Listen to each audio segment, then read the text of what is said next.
I think for a lot of people who, whether you choose PACT or you get like pushed into it, whatever it may be, like it's not the end of the world. Yeah, first of all, it's really humid and we're in Virginia and how hot is it? Like 80 something? It's probably like 90 with like so we're 90. outside, so ignore the sweat. Yeah. But yeah, it's like 90 right now. Great, okay. Let's get right into it. So okay. I'm here with Andrew. Mm-hmm.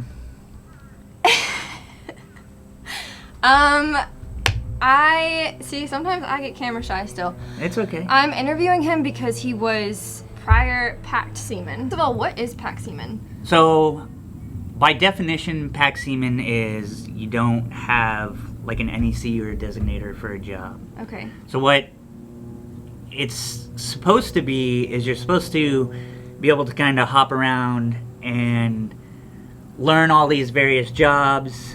They make it sound really cool. Yeah, and then you learn all these various jobs, and then you can kind of pick what might work for you, and strike into a job. And then obviously while you're PACT Seaman, PACT Air, PACT Fireman, it doesn't matter. You're not going to pick up rank or anything. Yeah. That's unfortunate, but I think right now it's only a year before you strike. So, like if you look at it, if you're coming into the Navy and you look at the PACT program, it's not bad. You get a bonus. Where was my bonus? So you get a bonus now. You're anywhere between 18 and 20. You don't know what you're doing with your life. You don't even know what you want to do in the Navy. It's not a bad gig, especially to get a bonus. Yeah. It is a lot of work, and in reality, what the job actually is if you go to like a ship or anything, you work for the BMs. That's what it is. It's a lot of grunt work. Paint. Yeah, it's a lot of grunt work, a lot of chipping paint, a lot of cleaning. So what's like, give me from like the top to the bottom, like a typical day when you're on deployment and a typical day when you're at home. So it can vary, and I'll put this out there because I think a lot of people get a negative view on like being on DES or PAC because of the stories that come out of there, and it comes down to, I think, a couple of factors. It comes down to how you approach it. Yes, it sucks, and yes, it's just like bland, repetitive work a lot of times. Labor. Yeah, it is what it is. If you're constantly negative about it, it's gonna affect your day, like every day. Yeah, mindset's everything. We had a BMC for a while when I was on DES, and he would always say, if you're gonna complain, at least complain while you're doing the work, because then you're still getting the work done, and then you don't look as bad. Yeah. So typically during a day, work day starts at 7, so you muster at 7, and then they put out like what needs to be done for the day and who's going to be doing what job, and then so you go start that, and so your work in deck department really depends on like you as a person and as a worker. So like me, just naturally, I wasn't happy, but I wasn't gonna sit around and just be bored. Right. For a long time, I was the only maintenance person, so my day I would just disappear, go do my maintenance, show up for muster, disappear, do my maintenance, and that was my day. And everybody else was like cleaning or chipping rust or repainting. So you just kind of get lucky with where they put you? Well, it's kind of luck, but it was me and like 3 people who actually worked on quals like consistently. Yeah. So like when you put in the work, they will, like I said, we had good BM2s and a good BM1. So like because I was willing to put in the work, then they turn around and they look out for you and say, hey, like, good worker. Obviously you want to try new things, like you can do better jobs. What ship were you attached to? I was on the San Diego, the LPD 22. I've never even heard of that. It was commissioned in 2017, I think. So it was fairly new.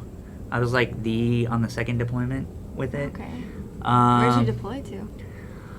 So we went through like South China Sea, Southeast Asia. We were supposed to go to the Gulf, like the Arabian Gulf, but we ended up having to replace another ship in the med instead. Oh no. Thank God, because it is way cooler in the med. Yes, it is. Suda Bay was super nice. Not having to just do circles outside of like Iran and everything was super nice. So the deployment itself wasn't that bad. Going back. So tell me your favorite thing about being a Undez and your least favorite thing. Okay, so favorite thing. If you'd asked me at the time I was Undez, this would be a totally different answer. So looking back on it, I think the work ethic and the experience you get from being Undez, is really good. Like, I just kind of went after it and got a bunch of different quals, DC quals, maintenance, and it worked out for me in the long run as far as like the hard working thing goes. And it allowed me to do other stuff. Liberty ports, I was more free than some others. And then I just got to learn a lot, mainly through like trial and error about like how the Navy is overall and like on deployment, who to make friends with, CS's, supply, like make friends, like being on DES, you need a lot of help. Because either you just don't know stuff or they're just not going to put it out to you unless you go looking for it. But I think the biggest takeaway from Undez and Deck is I have 4, 5 of my like closest friends camaraderie came out of Deck because you're going through it together. You're all in similar positions. It's like suffering as one. So nothing brings people closer than hating something together. That's true. So built super good friendships. Like, if somebody was like, if you could go back in time and give it up to skip Undez, I would 100% still do PACT Undez. That's good advice. For that. What's your least favorite thing? Least favorite was there's a lot of politics. Okay. Especially like in Deck. You gotta really like give to get. Like, oh, you want to do something, or you want to like, you gotta put out for it. There's no favors. Yeah. Hard work. Is there like a lot of backstabbing? Mm-hmm. Okay. Yeah. A lot of the times, like, you can get thrown under the bus by petty officers. Unfortunately, with PACT, you're seen more as a body than you are as a person. Okay. So, like, if another department needs something, you're gonna get farmed out. You're just a body. Yep. Yeah. You're just a body. You're gonna fill in. So that's where like that hard work and like getting your quals done comes into play, because then you give yourself an opportunity to be important somewhere else. Yeah. Make yourself valuable. I had worked really hard on like my surface pin and DC quals and maintenance, so I always had a need to do something else. Because I've literally watched people like on deployment swab in the rain in like Boat Valley and stuff on the ship. So like, you know, they're gonna pick out those who they workers are gonna want to pick on and give the like crappy jobs. So it sounds like the best thing would be put your head down, get to work, and make yourself valuable. Yes, because a big thing when you're PAC is there's this like, I don't know what it is, but there's this mindset that if you don't want to strike BM, you kind of get shunned as a PAC sailor, like in deck department. Okay. And I saw it happen. There was some people who were like, oh, I'm not going to strike deck, but they also didn't have, like, give themselves a lot of other options. Yeah. Whereas, like, I told them straight from the get-go, like, I'm not going to strike, like, BM or anything, but I will work hard. Yeah, like, that's great. And I know it's not always the best, but I will work hard. And so that gave me a lot of leverage too. So like at the end of the day, I still got what I wanted out of it. Yeah. But I think for a lot of people who, whether you choose PACT or you get like pushed into it, whatever it may be, like it's not the end of the world. No offense to like those who were like IS right off the bat or these other like cush rates, but the work ethic isn't the same. Yeah, and you've had the experience and the perspective. Yeah, so like on my in my last command, like and as an IS, I was so used to like just working or like even like the basic grunt stuff. I stood way out and took out like crazy high evals. That's awesome. Because of that. Yeah. And like I will always keep this mentality like no work is above me. And you see that a lot. Like it is what it is, but you know, it starts at that second class level, first class, Yep. and then khakis especially are not gonna do like some Take out the basic trash. grunt work. Like Yeah. But to me, when new sailors come in, especially for what I went through being in deck and like the really like unfortunate circumstances, I'm never gonna look above any work. Like, Because you've been there. yeah, Yeah. like I'll sweep, I'll swab, I'll vacuum. It doesn't matter. I'll paint, because at the end of the day, like I've been through that work, and those who are coming in see somebody else above them putting in work. Yeah. It pushes them to also work harder. So then they keep that mindset. That's a good leader mentality too. So rather than creating these like salty sailors who are like, oh, my second classes never did anything and like I was always here, like that's why there's such a like a negative like mentality towards PAC, is because you get all these sailors who've been through PAC and we're like, I work super hard, and then my like second classes and above didn't do anything. And you can get a lot out of it. You can network a ton because you're everywhere on the ship. Yeah. You know, when you're PAC 2, the ship life is a lot of like, hey, I got you for this. Like, can you get me for this? Well, PAC, you can pretty much do like whatever grunt work or help anybody do like. You have something to offer. Yeah. Yeah. Be like, oh, you need to move stuff? I'll come move it if I can get like an extra set of coveralls. Or, Yeah. hey man, like I'll come by and help you. Like I did it a few times. I'll come by and like help clean the galley or move some food and stuff real quick. I just want like omelets in the morning. Nice. So- Yeah.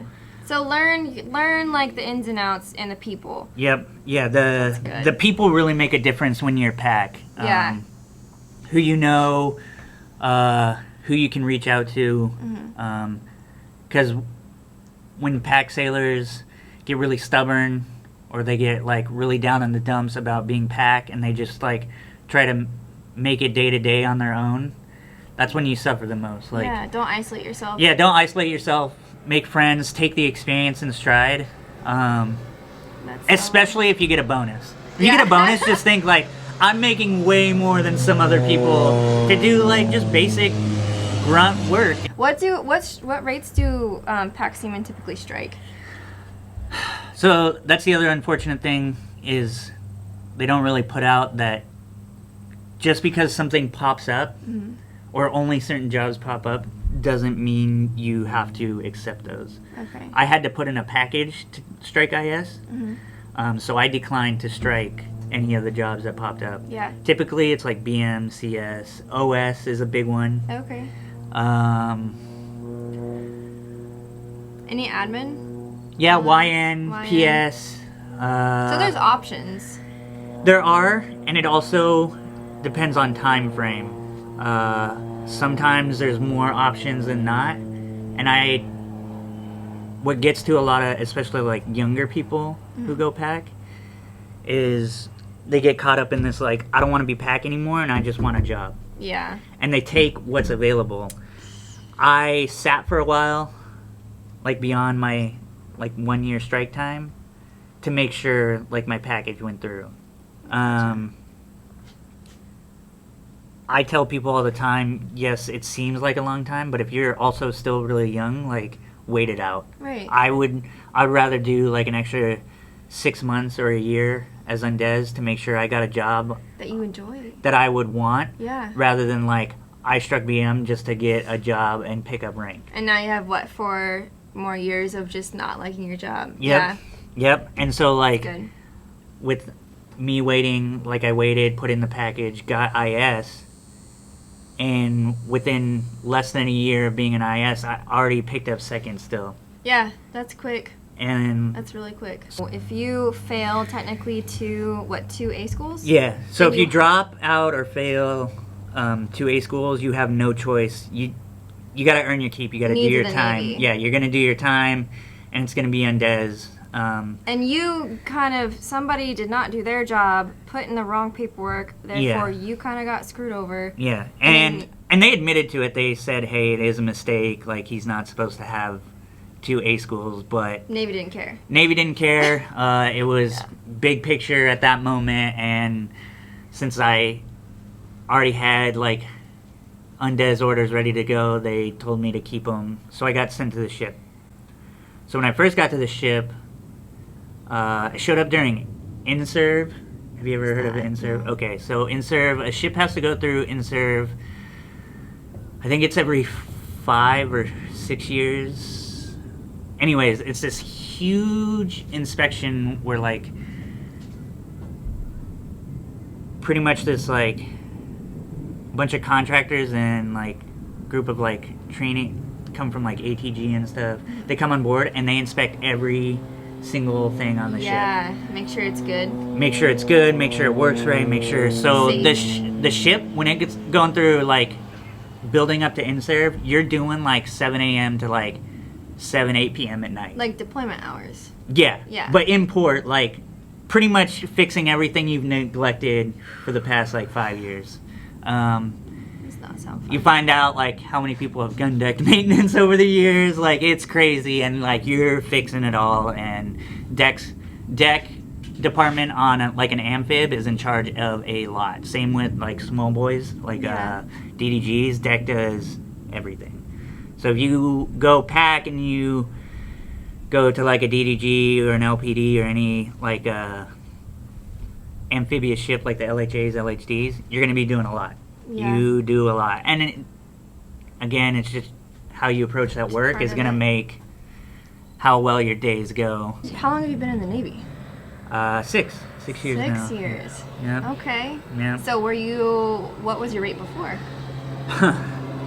Let's hear your story. Tell us a little bit what happened. Before I enlisted, I was a physical therapy assistant. Oh, me too. And That's crazy.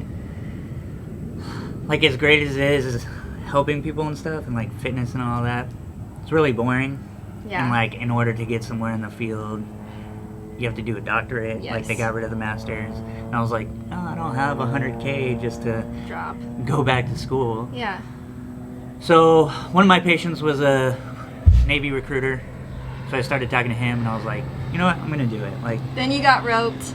no, actually, he didn't actually rope me in. Like, okay, like, you can do one contract and get school paid for. Yeah. Like, not that hard. I ended up going in. He couldn't be my recruiter since technically we had, like, Yeah. a prior relationship before I went in.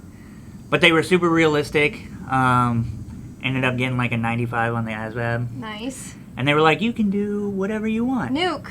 And so they brought that up. They were like, hey, like, you qualify for nuke, you qualify for, like, pretty much anything. And the DC one that, like, took over as my official recruiter was like, dude, I'll be real honest, like, nuke is cool and you can get a lot of money, but it's the school's super hard. Yeah. And he was like, they hate their life, like, once they start. Like, they don't see a lot of sun. Yeah. They spend a lot of time in the reactor, like, long hours, you know. So what'd you pick? So he actually suggested, he was like, oh, do you want to do special warfare? And at the time, only thing I knew about special warfare was SEAL, right? Like, Right. oh, Navy SEAL. And I Yeah. was like, as fit as I am, I'm not a Navy SEAL. Like, my heart wouldn't be into it.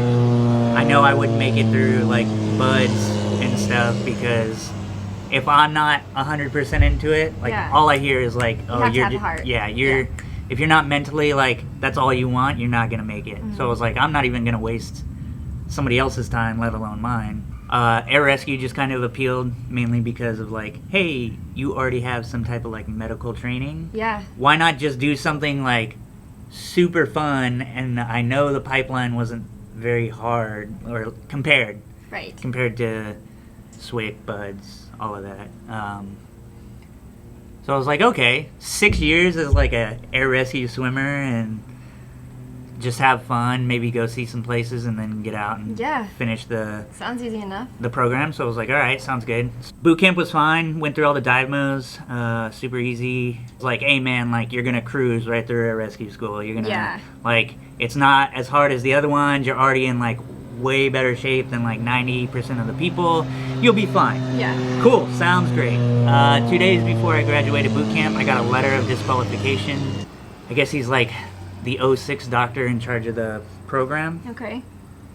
He sent a letter of disqualification because in my med file I have a old like shoulder dislocation.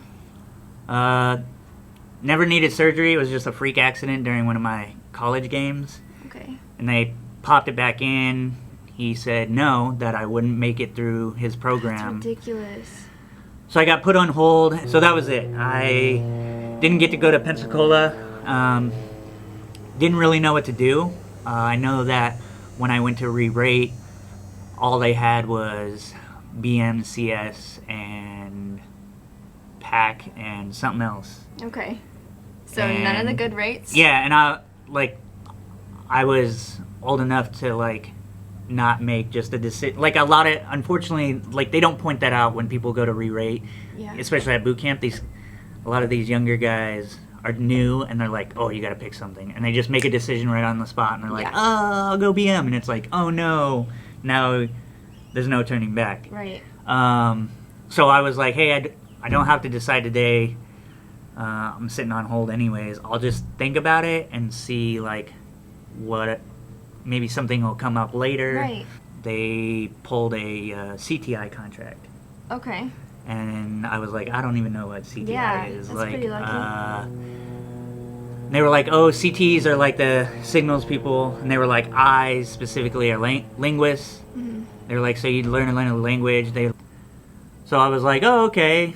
I was like, I have to learn a new language, and they were like, yeah. And I was like, that's a bad idea. Like, English took me 12 years to get it down, graduate. Oh my gosh. And then now I have to go learn a new language. I left for the language school. Language school had no idea I was showing up. Yeah. I showed up. That's about right. Checked in. The chief, who was the OD that like evening, was like, "You sure you're at the right place?" And I was like, "Mm-hmm." And he was like, "You're not supposed to be in San Diego, right?" And I was like, "Nope, Monterey, California." And he was like, no. "You're not going to Buds?" And I was like, "I am not a Buds person. I'm here for the language school. I promise." And he's like, "You don't look like a linguist." And I was like, I'm sorry. You're like, thanks. I also feel that way, but I'm here. So, for those who don't know, the language school is weird, like really weird. Like the people, or like the way